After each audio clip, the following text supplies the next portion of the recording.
Subject on standby. Vitals holding steady.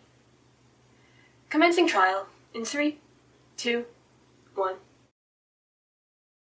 Awaken to the hazy glare of overhead lights, each searing fluorescent square embedded into an otherwise unimpressive ceiling of metallic tiles. The walls appear to be made of a similar steel that transitions seamlessly into the floor.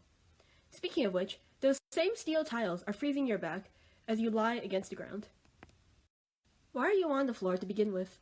As you sit up, you realize with slowly dawning distress that you can't remember. In fact, you can't remember much of anything. You don't know why you're in a cube-shaped room whose interior resembles a tinfoil package. You are unable to explain the fact you are dressed in a monochrome prisoner's uniform. You certainly cannot explain, on your right foot, the sequence of letters tattooed across the bare skin. S-38BX stands out in all its blocky, inked glory. A couple feet away from you are 2 pedestals. You stand, almost immediately regret it, and then begin a slow hobble towards them as the room teeters around you. Perhaps the teetering part is the headache. On the pedestal to your left, a model of a sword has been placed on top. It matches any look-alike prop from medieval fantasy movies, complete with an elaborate hilt inlaid with gemstones.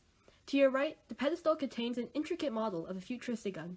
At least, you assume it is futuristic, given the weapon's cybernetic embellishments do not match any standard firearms you can picture. You feel compelled to refer to it as a gamma revolver, so you decide to refer to it as such from this point on.